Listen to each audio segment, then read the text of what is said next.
हाँ जी, सभी साथियों को नमस्कार। एक बार फिर से आप सभी का स्वागत है। तो काफ़ी लंबे समय से ये मांग चल रही थी, सर जो फर्स्ट ग्रेड का एग्ज़ाम है उसके बारे में हमें बताएं कि एग्ज़ाम का पैटर्न क्या रहेगा, के अंदर क्वालिफ़िकेशन क्या-क्या रहनी चाहिए और इम्पोर्टेंट बुक्स कौन-कौन सी रहेंगी जो हमारे लिए उपयोगी हो। तो इन सभी के बारे में आज हम चर्चा करेंगे। सबसे बड़ा जो डाउट रहता है वो यही रहता है कि सर हम बीएड फाइनल ईयर चल रही है तो वो कब तक कंप्लीट होनी चाहिए?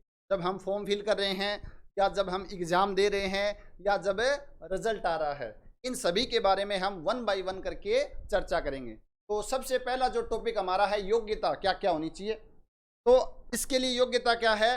एमएससी प्लस बीएड कंप्लीट होनी चाहिए। लेकिन साथी जो एमएससी कंप्लीट कर चुके हैं लेकिन बीएड फाइनल ईयर चल रहा है तो वो साथी भी आवेदन कर सकते हैं, या जिनकी बीएड कंप्लीट हो चुकी है और एमएससी फाइनल में है तो वो भी इसका फॉर्म है वो फिल कर सकते हैं। लेकिन इंपॉर्टेंट चीज़ क्या है यहाँ पर कि जब आपका एग्ज़ाम हो, परीक्षा से पूर्व योग्यता पूर्ण होनी चाहिए, यानी जब आपका एग्ज़ाम हो उस समय तक आपका रिजल्ट आ जाना चाहिए फाइनल, चाहे वो आप एमएससी फाइनल ईयर में हो या आप बीएड फाइनल ईयर में। तो इस चीज़ का आपको ध्यान में रखना। दूसरी चीज़ क्या रहती है? आयु का भी, आपकी उम्र कितनी होनी चाहिए एग्ज़ाम के टाइम पर? तो आपकी उम्र है वो 21 साल से ज़्यादा होनी चाहिए और 40 तक होनी चाहिए, यानी 21 से 40 के बीच में आप फॉर्म है वो फिल कर सकते हैं। इसके बाद हम बात करें तो कितने एग्ज़ाम होते हैं, इसमें कितने पेपर होते हैं? तो पेपर की बात करें तो पेपर 2 होंगे। फर्स्ट पेपर में तो जीके और जीएस आएगा और जो सेकंड पेपर है वो आपका सब्जेक्ट का होता है, यानी मैथमेटिक्स का। बात करें हम फर्स्ट पेपर में तो आपके 75 क्वेश्चन आते हैं और जो सेकंड पेपर है मैथमेटिक्स का उसके अंदर आपके कितने क्वेश्चन आएंगे? 150 क्वेश्चन आएंगे, यानी टोटल क्वेश्चंस की बात करें हम तो 225 क्वेश्चन आ जाएंगे और प्रत्येक जो क्वेश्चन है वो 2 मार्क्स का होता है, यानी टोटल आपका पेपर है वो 450 मार्क्स, यानी 450 में से आपको स्कोर करना है। लेकिन लास्ट ईयर से एक जो इसमें बदलाव किया है वो बदलाव इम्पोर्टेंट भी है आपके लिए, उसको ध्यान में रखना है कि मिनिमम 40% है वो ईच पेपर में आने चाहिए, यानी जीके में भी आपके 40% आने चाहिए और जो आपका सब्जेक्ट का पेपर है उसके अंदर भी 40% आने चाहिए। उसके अलावा आपको क्या ध्यान रखना है? तो पेपर है जो आपका सब्जेक्ट का पेपर है उसके अंदर स्पेशली आपको ध्यान में रखना है। तो पूर्व की परीक्षा में क्या था पैटर्न है? पहले जो सब्जेक्ट का पेपर था उसमें 55 क्वेश्चन आपके आते थे ग्रेजुएशन वाले पार्ट से, 55 क्वेश्चन आपके आते थे जो 12th का पोर्शन था वहां से, और 10 क्वेश्चन आपके पीजी वाले पार्ट से आते थे। उसके अलावा साइकोलॉजी से 30 क्वेश्चन, यानी 11th 12th और जो यूजी वाला पार्ट है वो ज़्यादा इंपॉर्टेंट था। लेकिन इस बार सरकार ने क्या बदलाव किया आरपीएससी ने कि उन्होंने कोई भी पैटर्न नहीं दिया कि कितने कितने, और इस बार के एग्ज़ाम चाहे आप फर्स्ट ग्रेड हो या सेकंड ग्रेड हो वहाँ पर यूजी वाले पार्ट और पीजी वाले पार्ट से ज़्यादा क्वेश्चन, तो आपको यूजी और पीजी वाले पार्ट पर भी ज़्यादा फोकस करना। इतने समय तक क्या होता था कि 11th 12th अच्छे से कर लेते थे तो सिलेक्शन हो जाता था, लेकिन इस बार आपको यूजी और पीजी पर भी विशेष फोकस करना पड़ेगा। इसके अलावा भी बहुत इंपॉर्टेंट चीज़ें हैं काफ़ी जो आपको फर्स्ट ग्रेड में देखने को मिलेंगी। तो आज के लिए आपके लिए एक स्पेशल सरप्राइज रखा गया है। तो आज हम मिलेंगे गणित के जो बादशाह हैं दीपक जी टेलर, जिन्होंने लगभग पिछले 15 वर्ष से इसी कार्य में फर्स्ट ग्रेड सेकंड ग्रेड इस चीज़ में लगभग हजारों विद्यार्थियों को टीचर बनाकर क्या किया है, अपने सामने एक मिसाल पेश की है। तो उनके सानिध्य में हजारों विद्यार्थी पढ़कर आज विभिन्न राजस्थान के विभिन्न कोनों में सेवाएं दे रहे हैं। तो आज हम मिलते हैं तो गणित के आज के जो हम कहें तो गणित के बादशाह दीपक जी टेलर, आपका हमारे इस YouTube चैनल पर हमारे परिवार के सदस्यों के बीच में हार्दिक स्वागत है, हार्दिक अभिनंदन है।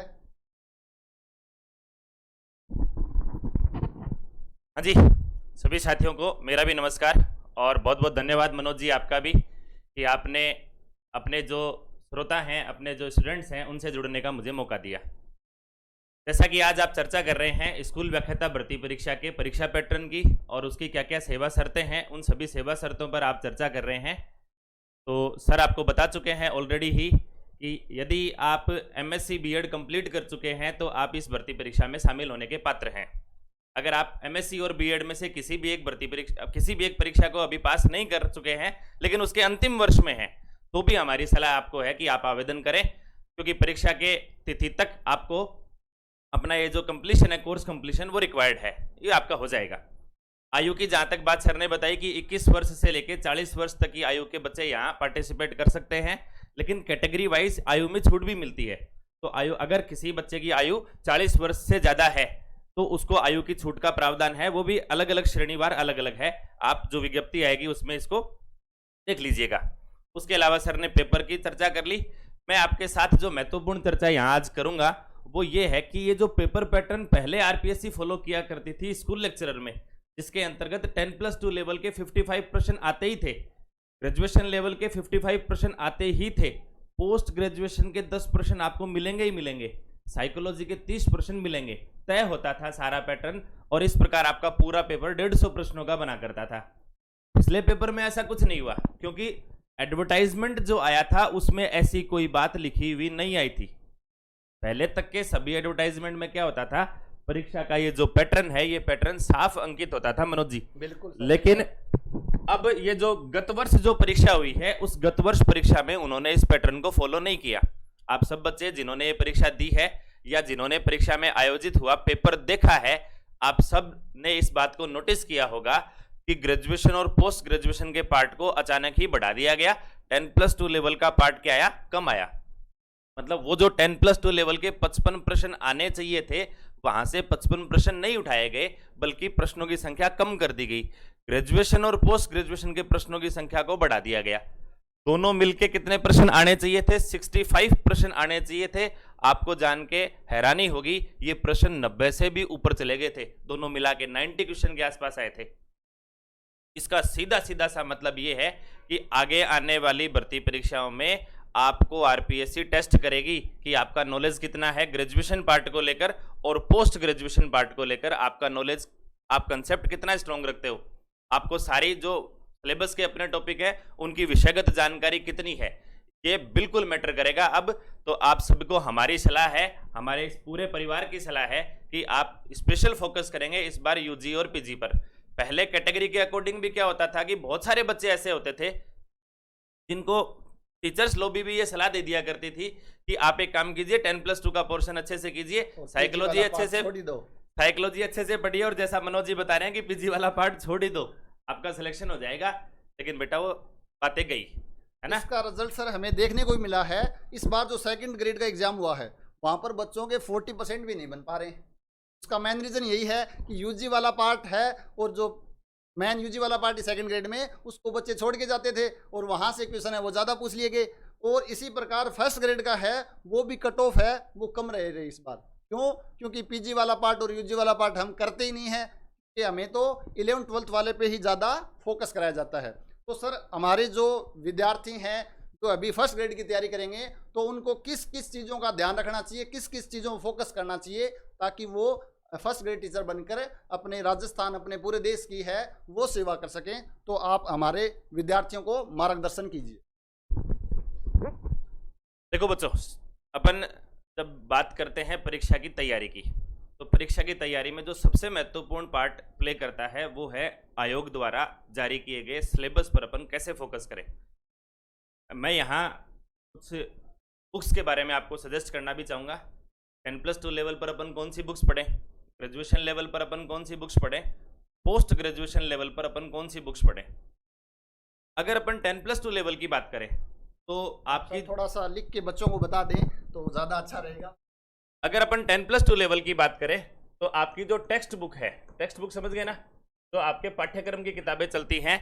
आपको ध्यान होगा कि पूर्व में क्या होता था कि जब अपन बात करें 2004 के आसपास के सिलेबस का, तो जो राजस्थान माध्यमिक शिक्षा बोर्ड की किताबें चलती थी उसके अंतर्गत 4 प्रकार की किताबें 11वीं क्लास में और 4 प्रकार की किताबें 12वीं क्लास में चलती थी। ओल्ड पैटर्न की बुक्स की बात कर रहा हूं। अगर किसी बच्चे के पास वो बुक्स अवेलेबल हैं तो बहुत अच्छी बात है, सोने में सुगंध है।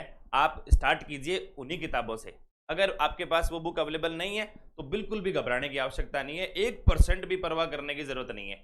आपके पास कोई ना कोई रेफरेंस बुक होगी। बहुत सारी रेफरेंस बुक्स मार्केट में अवेलेबल हैं। अगर जयपुर पब्लिशिंग हाउस की अपन बात करें तो SR सैनी सर की राइटर की बुक है, आप वो परचेज कर सकते हैं। 2 वॉल्यूम आपको उसके देखने को मिलेंगे, वॉल्यूम फर्स्ट और वॉल्यूम सेकंड, केवल 10+2 लेवल के लिए। इसके अलावा यूनिवर्सल सेल्फ स्कोरर करके एक बुक आती है, आप उसको भी परचेज कर सकते हैं। अरिहंत पब्लिकेशन की एक बुक आती है, आप उसको भी परचेज कर सकते हैं। ध्यान रखना एक चीज का, ये नहीं कि तो तीनों बुक परचेज कर, सिर्फ एक बुक आपको। अगर आप नए हैं तैयारी करने के लिहाज से, पहली बार तैयारी कर रहे हैं या उससे पहले पढ़ा है लेकिन विशेष फोकस नहीं दिया है, तो मेरी आपको सलाह रहेगी कि एक रेफरेंस बुक लेके आएं। एक ही रेफरेंस बुक को आधार माने। मैंने आपको 3 रेफरेंस बुक्स के नाम बताए हैं, लेकिन आप इनमें से किसी भी एक को परचेज कर लें, आपके लिए वो आधार का काम करेगी आपके आगे आने वाली परीक्षा के लिए। जब BSc लेवल की, ग्रेजुएशन लेवल की बात आती है तो केवल आपको टेक्स्ट बुक पर ही कंसंट्रेट करना है, इसके अलावा आपको कुछ नहीं करना है। जो टेक्स्ट बुक आपके यूनिवर्सिटी में चलती हैं, कई जगह जयपुर पब्लिशिंग हाउस की किताबें चलती हैं, कई जगह RBD की बुक्स चलती हैं, कई जगह नवकार प्रकाशन की किताबें चलती है अपने राजस्थान में। अगर आप अदर स्टेट के बच्चे हैं तो हो सकता है आपके स्टेट में किसी अलग प्रकाशन की किताब चल रही होंगी। सिलेबस का मिलान कर लीजिए खाली। तो सिलेबस RPSC ने, आयोग ने अपनी वेबसाइट पर जारी किया हुआ है, उस सिलेबस से आप अपने टॉपिक्स का मिलान कर लीजिए। वो जो टॉपिक आपकी जिस टेक्स्ट बुक में आ रहे हैं आपको वो उसी टेक्स्ट बुक को आधार मानना है। सबसे बड़ी समस्या क्या रहती है बच्चों को, JPH और नवकार में से किसको चूज है, तो आपको ये मान के चलना कि दोनों सेम ही सिलेबस है, कोई भी डिफरेंस है। जो आपने ग्रेजुएशन के दौरान पढ़ी वही बुक आप फॉलो करें। जैसा कि सर ने बताया कि जयपुर पब्लिशिंग हाउस की और नवकार प्रकाशन की किताबों में से किसको तरजीह दें, तो अगर अपन कंसेप्ट की बात करें तो चूंकि मैथमेटिक्स का कंसेप्ट है इसलिए ये वेरी तो कर ही नहीं सकता है ना। आप चाहे जयपुर पब्लिशिंग हाउस की किताब में पढ़ोगे तो भी कंसेप्ट आपको वही मिलेंगे, आप चाहे दूसरे किसी प्रकाशन की किताब में पढ़ोगे तो भी आपको कंसेप्ट वही मिलने हैं। हम जब अब भर्ती परीक्षाओं की बात करने लगे हैं जहां पेपर बहुत ही स्टैंडर्ड का बनने लगा है, तो बेटा जी सवालों से काम केवल चलना नहीं है आपका। आप ये चाहते हो कि 4, 5, 6, 7 सवाल जो बहुत इंपॉर्टेंट प्रश्न बताया करते थे उनको तैयार कर लेते हैं और वहां से काम चल जाएगा, तो ऐसा नहीं होने वाला है। मेरा मानना है कि ये बहुत अच्छा काम हुआ है, क्योंकि पहले तो कुछ बच्चे हैं सिलेक्टेड क्वेश्चंस को रट कर वो एग्जाम पास कर लेते थे, जिससे कि जो बच्चे को जो पढ़ाएंगे वहाँ पर वो उतनी क्वालिटी नहीं आती थी। अब अगर बच्चा अच्छे से कंसेप्ट क्लियर करके जाएगा तो जो पढ़ाएगा उन बच्चों में भी अच्छी क्वालिटी आएगी, तो वो आने वाले अपने देश के लिए भी अच्छा है। आपको क्या लगता है सर इस पैटर्न को जो चेंज हुआ उसको लेकर? देखो मनोज जी, जो पैटर्न चेंज हुआ है, एग्ज़ाम थोड़े से अच्छे लेवल के पेपर बनने लगे हैं छात्र हित में, मैं तो उसको अच्छा मानता हूँ। अच्छा इसलिए मानता हूँ कि जो बच्चे पार्टिसिपेट कर रहे हैं एग्ज़ाम में, एक बार को तो उनको ज़रूर जोर आता है, लेकिन उनके खुद के कंसेप्ट है वो बहुत ही स्ट्रांग हो जाते हैं और वो अपने आगे आने वाली पीढ़ी को भी अच्छे कंसेप्ट पास करते हैं। शिक्षा का ये जो चक्र है ये पीढ़ी दर पीढ़ी ऐसे ही चलता है। तो अगर आप अच्छे से कंसेप्ट को तैयार करोगे तो आप अपने आने वाली जनरेशन को भी अच्छा कंसेप्ट दोगे। माना कि कंसेप्ट जनरेशन जो है वो आपके कंसेप्ट के भरोसे नहीं बैठी है, भगवान ने उनको ऐसी शक्ति दे के भेजा है। हर छात्र विशेष होता है क्योंकि वो प्रभु की एक रचना है, लेकिन जो पैटर्न हम फॉलो कर रहे हैं परीक्षा का, उस पैटर्न को ही अगर ध्यान में रखा जाए तो ये बहुत आवश्यक बात हो गई। आयोग ने जो 2 बदलाव किए पिछली भर्ती में, एक तो पेपर थोड़ा सा पैटर्न चेंज करना और एक मिनिमम क्वालिफिकेशन मार्क्स को डालना 40% का। इससे कोई डाउट नहीं है कि क्वालिटी तो इंक्रीज होगी ही होगी, लेकिन आयोग को ये भी ध्यान रखना चाहिए कि अगर मिनिमम पासिंग क्राइटेरिया कर दिया गया है तो ये भर्ती परीक्षाएं सरकार के द्वारा, आयोग के द्वारा रूटीन से हर वर्ष जारी की जाए तो शायद बच्चों के लिए ज़्यादा अच्छा रहेगा। बिल्कुल, ताकि बच्चों को वो मौका मिलता रहेगा कि बार बार अगर एक बार असफल हो जाते हैं तो उनके लिए हर साल एक मौका रहेगा, उनमें हर बार जज्बा रहेगा तैयारी करने का। अब ये है कि भर्ती कब आती है पता ही नहीं चलता, कितनी लंबी खिंच जाती है, तो उसको बच्चों को बहुत ज़्यादा हताशा का सामना करना पड़ता है। तो आप सर ने बता दी कि बुक लिस्ट कौन कौन सी बुक आपको तैयार करनी है। 11th-12th के लिए जो 4 बुक लगती थी, शायद 2011 तक जो बुक चलती थी, उसके बाद है वो सिलेबस चेंज हो गया था। उसके अलावा BSc में आपको या तो JPH की बुक या नवकार पब्लिकेशन की बुक जो आप ग्रेजुएशन के दौरान पढ़ते हो, और PG में भी वही बुक, क्यों सर, जो जेपीएच और नौकार की बुक लगती है पीजी में भी, उन्हीं पर आपको फोकस करना है। तो सबसे बड़ा आपका क्वेश्चन था कि बुक हमें कौन सी पढ़नी है। अब हम बात करें नेक्स्ट, सबसे बड़ा डाउट रहता है बच्चों के कि सर हम सेल्फ स्टडी करें या कोचिंग लेवें। मेरा जो पर्सनल राय है वो इस मामले में डिपेंड करती है पर्सन टू पर्सन, कि आपका बेसिक कंसेप्ट कितना अच्छा है, आपकी यूजी और पीजी है वो कौन सी यूनिवर्सिटी से हुई है। अगर आपने प्राइवेट बीएससी या एमएससी की है, या आपने रेगुलर भी की है लेकिन आप कभी कॉलेज नहीं गए हो यूजी या पीजी के अंदर है, तो आपके नो डाउट कंसेप्ट हैं वो बहुत ख़राब हैं। तो उस केस में आपको खुद को ही सोचना है। लेकिन कुछ बच्चे जो सेंट्रल यूनिवर्सिटी से एमएससी की है, उनकी यूजी भी रेगुलर है और 11th-12th भी अच्छी जगह से है, जिनने फाउंडेशन किया हुआ है, तो वो विद्यार्थी सेल्फ स्टडी के बारे में भी सोच सकते हैं। लेकिन उसके साथ कुछ इंपॉर्टेंट चीज़ें हैं, उनको भी ध्यान में रखना है। तो सर भी आपको मार्गदर्शित करेंगे कि किन चीज़ों का हमें ध्यान रखना चाहिए कि कोचिंग लेवें या सेल्फ स्टडी करें।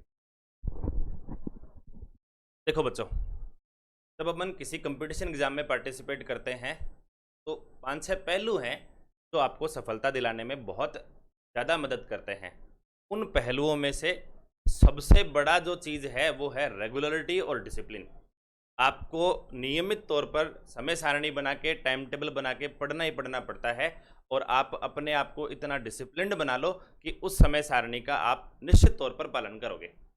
ये जो आपकी रेगुलरिटी है, ये जो आपका डिसिप्लिन है, आपकी जो मैच्योरिटी है, आपका जो हार्ड वर्क है, आपका जो सब्जेक्ट पर कमांड है, और आपकी जो कंसेप्ट है, ये सारी चीज़ें आपकी सफलता में आपके एक एक करके आधार स्तंभ बनते जाते हैं।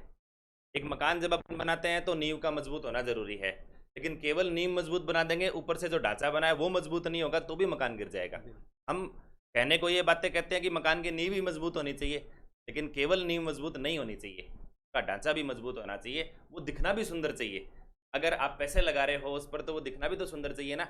इसीलिए केवल एक चीज़, कोई कहते हैं कि केवल एक चीज़ कर लो, आप डिसिप्लिन बना लो या केवल हार्ड वर्क कर लो।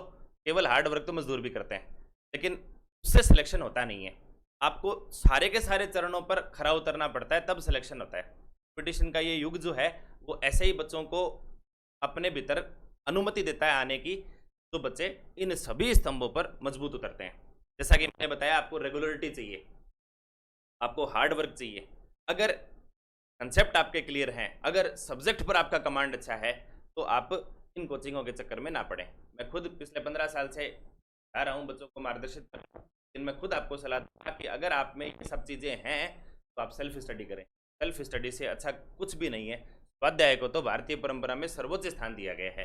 अगर आप स्वाध्याय कर सकते हैं तो आपको और कुछ भी नहीं चाहिए। कोचिंग आपको हेल्प करती है किस बात को लेकर? कोचिंग आपको हेल्प करती है कि आपको एक निश्चित समय पर हमेशा क्लास मिलती है, वो आपकी रेगुलरिटी बनाता है। आपको पढ़ाने वाला टीचर खुद इतना अच्छा कंसेप्ट रखता है कि वो आपको सब्जेक्ट के रिगार्डिंग अच्छी कमांड आप में जनरेट करता है, अच्छी कंसेप्ट आपको देता है। कि रेगुलरिटी और डिसिप्लिन लाने का काम संस्थान करती है। मैं किसी एक संस्थान का नाम नहीं लूँगा, मैं हमारी संस्थान का प्रचार भी यहाँ बैठ के नहीं करूँगा। अब अपने अपने क्षेत्र में बहुत अच्छा काम कर रहे हैं। बहुत सारी शिक्षण संस्थाएं ऐसी हैं जो बच्चों को मार्गदर्शित कर रही हैं, सब अपने अपने क्षेत्र में अच्छा काम कर रहे हैं। तो इनमें से किसी भी एक का चयन करें। अगर आप में ये जो मैंने क्वालिटीज़ बताई उनमें से आप किसी में भी कम उतर रहे हैं तो, लेकिन अगर आप में ये सब क्वालिटीज़ हैं तो आपको इनमें से एक का भी चयन करने की आवश्यकता नहीं है। आप बिल्कुल भी इन कोचिंग संस्थानों के चक्कर में ना पड़े। आप आराम से स्वाध्याय करें, अपना एक निश्चित समय सारणी बना लें और निश्चित समय सारणी बनाकर उसको फॉलो करें। तो जैसा कि सर ने हमें बताया, अगर आपका बेसिक अच्छा है, बेस अच्छा है, तो आपको किसी कोचिंग की, लेकिन आपके अंदर रेगुलरिटी नहीं है, आपके अंदर डिसिप्लिन नहीं है, तो उस केस में आपको सोचना पड़ेगा। तो सर ने जैसा कि बताया कि कुछ चीज़ें हैं वहाँ से हम वो सेलेक्ट नहीं हो सकते हैं, उसके लिए हमें स्मार्ट स्टडी की, तो बहुत विद्यार्थी करते हैं लेकिन सिलेक्शन तो काफ़ी कुछ होता है। तो कमी कहाँ पर है? ये तो है नहीं कि कोचिंग हम उन बच्चों को अलग से पढ़ाती है या टीचर उन पे ज़्यादा फोकस करता है। तो उस रणनीति को हमें ध्यान रखना है कि कौन सी जो स्मार्ट स्टडी है, कौन से अहम बिंदु हैं, उन पर हम ज़्यादा से ज़्यादा फोकस करें ताकि सफलता अर्जित कर सकें। दूसरी चीज़ सर ने बताया है कि कोचिंग का चुनाव है वो खुद को ही करना है। ये नहीं कि मैंने बोल दिया भाई ये कोचिंग अच्छी है या ये कोचिंग अच्छी है। आज का जो टेक्नोलॉजी का ज़माना है, यूट्यूब के ऊपर आपको लगभग सभी कोचिंग के वीडियोज़ मिल जाएंगे। के बाद आपको ये भी पता होगा कि इस टीचर की पढ़ाने वाले की क्या क्वालिफिकेशन है। वो खुद है, वो उस रास्ते पर चला है या नहीं चला है। एक तो ये है कि कुछ क्वालिफिकेशन है नहीं और पढ़ा रहे हैं, दूसरा ये है कि वो खुद उस रास्ते पर चलकर पहले वहाँ पहुँचा है, तो उसको पता है कि इस रास्ते पे कौन कौन सी कठिनाइयों का हमें सामना करना पड़ेगा। दूसरी चीज़ एक डिलीवरी है, वो भी आपको देखने को मिलेगी। एक नॉलेज तो बहुत ज़्यादा है लेकिन वो बच्चों तक डिलीवरी नहीं कर पाता है, तो वो भी हमारे लिए फिर नुकसानदेह रहेगा। तो कोचिंग ज्वाइन करने से पहले आपको यूट्यूब पर सबसे पहले 2-3 वीडियो देखना है, इस टीचर का अच्छा समझ में आ रहा है, किसको कंसेप्ट की गहराई है, उन चीज़ों का ध्यान में रखना। हालांकि कोई भी टीचर ऐसा नहीं चाहता है कि मैं खराब पढ़ाऊं या बच्चों को कम समझ में आए, सभी अच्छे हैं। आपको चुनाव करना है कि आपके लिए कौन सा बेस्ट है, तो इस चीज़ का आपको ध्यान रखना है। इसके बाद हम बात करें तो सनातन क्लासेज है, इसके ऊपर जो हमारी एक टीम है वो पूरी टीम इस बार ऑनलाइन मंच पर एक साथ आई है और आपके लिए क्या स्पेशल कर रही है। अगर आपको अच्छा लगता है, इसमें कुछ स्पेशलिटीज़ हैं तो आप उसके बारे में सोच सकते हो। तो सर बताएंगे कि सनातन क्लासेस पर क्या स्पेशल है, क्यों अलग है औरों से, इस पर हम बच्चों को करनी चाहिए। एक छवि बन जाती है कभी कभी एक पढ़ाने वाले अध्यापक की कि भाई ये फला फला टॉपिक है, बहुत अच्छा पढ़ाते हैं। या कोई दूसरे अध्यापक के बारे में कहूँ तो ये 3-4 टॉपिक है जो बहुत ही शानदार पढ़ाते हैं। तो ऐसी ही हमारी छवि भी रही है। हम पिछले 15 साल से इस क्षेत्र में काम कर रहे हैं, तो हमें बच्चे जानते ही इस चीज़ के लिए हैं कि हम ग्रेजुएशन और पोस्ट ग्रेजुएशन के पोर्शन को बहुत अच्छा पढ़ाते हैं। ये हमारा कहना नहीं है, ये बच्चों का कहना है, ठीक है। तो जैसा कि पुरानी बातें हैं, जिन बच्चों ने तैयारी की है उन बच्चों का फीडबैक है, वहाँ से आप इतना तो अश्योर हो सकते हो कि जो ग्रेजुएशन और पोस्ट ग्रेजुएशन का पोर्शन जितना डीपली हम यहाँ पढ़ते हैं उतना डीपली आपको चाहिए भी परीक्षा में। इस बार जैसा कि मनोज जी ने बताया कि मेरे जैसा बूढ़ा आदमी तो है ही है, पुराना अनुभवी तो है ही है, और मनोज जी जैसे, प्रदीप जी जैसे युवा जोश भी हैं। मैं और रविंद्र जी काफ़ी समय से बच्चों को मार्गदर्शित करते आ रहे थे। इस बार हमारी टीम में हमने मनोज जी को भी जोड़ा है, प्रदीप जी को भी जोड़ा है। ये युवा जोश भी आपके साथ है, अच्छी संस्थानों से पढ़े हुए हैं, IIT दिल्ली से पास आउट हैं। अपनी कंपटीशन के क्षेत्र में इन्होंने अपनी चीज़ों को अचीव किया है, आज असिस्टेंट प्रोफेसर हैं। कॉलेज एजुकेशन में पहुंचना, उस पर वहाँ तक, उस सीढ़ी तक आना ही अपने आप में एक बहुत बड़ी बात है, और मनोज जी ने तो वो सीढ़ी बहुत अच्छी रैंक के साथ हासिल की है। तो इनको पता है कि सब्जेक्ट पर काम कैसे करना होता है, इनको पता है कि कौन सी कंसेप्ट कहाँ डिलीवर करनी होती है। तो वो जो डिलीवरी है वो महत्वपूर्ण है, जैसा कि उन्होंने बताया। हम लोगों से अलग, मैं आपको कहूँगा कि हम आपको बूढ़ा नहीं मानते हैं, आप हमको अनुभवी, आप तो आपको हमें अनुभवी मानते हैं। बूढ़े आप बिल्कुल भी नहीं हैं, आपको देख के कोई भी नहीं बता सकता आप बूढ़े हैं। और आप 15 साल से जो आपके पास अनुभव है वो अनुभव हमें चाहिए ताकि बच्चों को आगे सफलता मिल सके। देखो, हम क्वालिटी एजुकेशन में बिलीव करने वाले व्यक्ति हैं। हम ये नहीं कहते कि आप हमारी संस्था का चयन करो, कभी कहेंगे भी नहीं। लेकिन अगर आप क्वालिटी एजुकेशन को सपोर्ट करते हो, आपको पता है कि किस तरह की एजुकेशन में आपको जाना पड़ेगा ताकि आपका सिलेक्शन हो सके, सबसे ज़्यादा जरूरत होगी। तो प्योर कंसेप्ट जहाँ आती है निकल के कि भाई किसी विषय को कितनी गहराई तक अपने को लेके जाना है, और उस गहराई पर उतर के किस प्रकार के प्रश्न जो है वो परीक्षा में पूछे जाते हैं, ये सब हम आपको गाइड कर सकते हैं। और सभी व्यक्ति, जो जितनी भी कोचिंग संस्थानें चलती हैं, सभी व्यक्ति ऐसा काम करने में सक्षम है। मैं ये नहीं कहूँगा कि हम ही सक्षम है, लेकिन हम इस मामले में थोड़े तो अलग हैं, ठीक है। और उसका रीज़न ये भी है कि सर हम कहाँ से पहुँचे हैं, रास्तों से गुजरे हैं, तो जो समस्या या हमने सहन की तो हम आसानी से बता सकते हैं कि ये कठिनाइयाँ आपको आ सकती हैं। दूसरी चीज़ इसका ये भी है कि हम 3 साथी मिलकर इस काम को शुरू कर रहे हैं। अगर आपको ये भी पता होगा कि कोई भी छात्र या कोई भी विद्यार्थी है वो एक सब्जेक्ट पर कमांड नहीं हो सकता है पूरे सिलेबस पर। तो मैं भी क्यों ना हूँ, मुझे भी कुछ टॉपिक ऐसे हैं जो जिस पे कमांड कम है, तो मैं शुरुआत में तो वो चीज़ें अच्छे कराऊंगा, लेकिन लास्ट में जाते जाते ना तो वो एनर्जी बचेगी और ना ही मेरी उस सब्जेक्ट पे कमांड रहेगी। लास्ट में कुछ टॉपिक्स ऐसे हैं, तो वहाँ पर क्या है कि बच्चों को शुरुआत में तो बहुत अच्छा लगता है, लेकिन लास्ट में जाते जाते कुछ तो बच्चे भी ढीले पड़ जाते हैं और कुछ पढ़ाने वाले मेरे जैसे हैं उनको सब्जेक्ट पे कमांड भी कर रहती है। लेकिन यहाँ पर हम 3 में तो जिस सब्जेक्ट में हम उनको अलग अलग फोकस, बच्चे के लिए भी ज़्यादा अच्छा रहेगा और हमारे लिए भी संतुष्टि का काम रहेगा कि हमने जो काम किया है वो संतुष्टि किया है। इसके अलावा भी सर और कुछ आपको सिद्ध करें। आरपीएससी के द्वारा आयोजित भर्ती परीक्षाओं के टॉपर्स यहाँ रह चुके हैं। आप उनसे बात करें, आप उनसे मिलें, आपके आसपास आपको मिल जाएंगे। तो पुराने सेलेक्टेड बच्चे हैं, आप उनसे भी बात करें। और जैसा कि सर ने बताया कि सोशल मीडिया का ज़माना है, यूट्यूब्स पर बहुत सारी क्लासेस अलग अलग टीचर्स की रखी हुई हैं, तो आप उनसे भी देख लें, मनन कर लें, क्योंकि अंततोगत्वा आपका जो किया गया मनन है वो ही आपको एक निश्चित रास्ते पर लेकर जाएगा। और वहाँ से आपको जो फीडबैक मिल रहा है, वो जो दिल की बात अंदर से निकल रही है ना, वो आपके काम करेगी। जैसा कि मैंने आपको बताया कि 6 महीने का हमने टारगेट लिया है। टोटल 6 महीने के में हम सिलेबस कंप्लीट करेंगे और उसके बाद जो आपका एग्ज़ाम तक वन शॉट रिवीजन क्लासेस चलेंगी, टेस्ट सीरीज चलती रहेंगी। तो सारी बातें हैं हम आप तक डिलीवर करना चाहते हैं, और वो जो मैटर है आपको लेना है, उस पर मनन आपको करना है, उस पर अभ्यास आपको करना है। सारी की सारी चीज़ें टाइम मैनेजमेंट के साथ आपको अपने भीतर समाहित करनी है, तब जाके आपको क्या मिलेगी, सफलता मिलेगी। धन्यवाद। जैसा कि सर ने हमें बताया कि सनातन क्लास पे स्पेशल क्या है, तो सनातन क्लासेज के ऊपर आपको लगभग 6 महीने का टारगेट रखा गया है कि 6 महीने में आपका लगभग सिलेबस है वो कंप्लीट हो जाएगा। हो सकता है वो 1 महीना कम ज़्यादा भी हो जाए कुछ परिस्थितियां होने पर, या एग्जाम लेट होता है तो। उसके बाद जैसे ही टॉपिक कंप्लीट होता है, जैसे एक टॉपिक कंप्लीट हो गया वेक्टर कैलकुलस या 2D, तो उसके बाद उस टॉपिक पर एक टेस्ट लिया जाएगा और उस टेस्ट को हम क्लास के अंदर डिस्कशन करेंगे।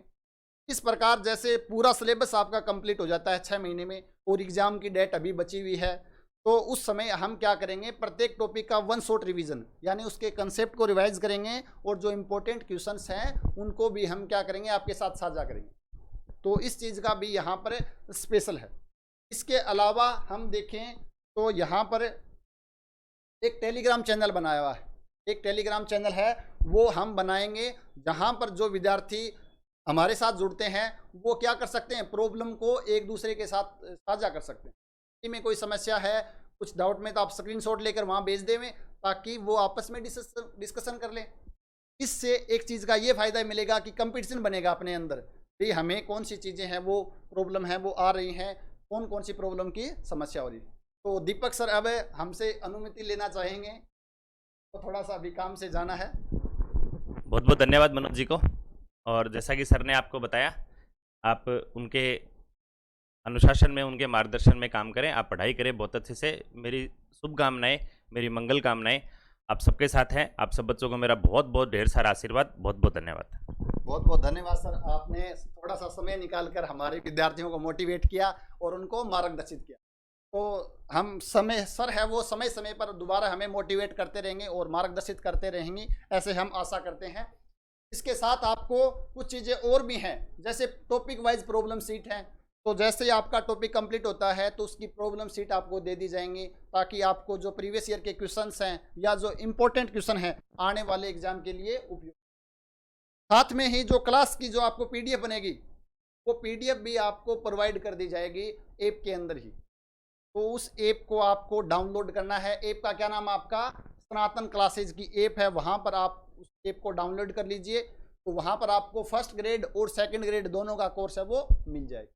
इसके अलावा आपको कोई भी समस्या हो, किसी प्रकार का कोई भी डाउट हो, तो आपका टेलीग्राम चैनल, आपका अपना टेलीग्राम चैनल है राजेरा एकेडमी ऑफ मैथमेटिक्स, उसको आप ज्वाइन कर लीजिए। वहाँ पर समय समय पर अपडेट मिलता रहेगा आपको कि कौन सी चीज़ें हैं वो आपके लिए इम्पोर्टेंट हैं, कुछ बुक हैं, कुछ शॉर्ट नोट्स हैं, और भी चीज़ें हैं वो आपको यहाँ पर मिलती रहेंगी। इसके अलावा एक स्पेशल बुक है तो आपके लिए 1-1.5 महीने पहले आपके साथ हमने साझा किया था, वो भी ऑन द वे है, यानी उसका बहुत ही कम टाइम बचा है, वो बुक आपके पास पहुँच। ये था आपके पास फर्स्ट ग्रेड का आपकी पूर्ण क्या रहनी चाहिए, प्रकार हम फर्स्ट ग्रेड का एग्जाम है वो क्वालिफाई कर सकते हैं। तो इसके अलावा आपको कोई भी डाउट हो, किसी प्रकार की कोई भी समस्या हो, तो आप कमेंट कर सकते हैं, या हमसे पर्सनल कॉल करके या मैसेज करके भी आप हमसे डिस्कस कर सकते हैं। तो मिलते हैं नेक्स्ट वीडियो में, आपके नेक्स्ट और भी जो डाउट हैं उनको डिस्कस करने के लिए। तब तक आप सभी साथियों का बहुत बहुत धन्यवाद।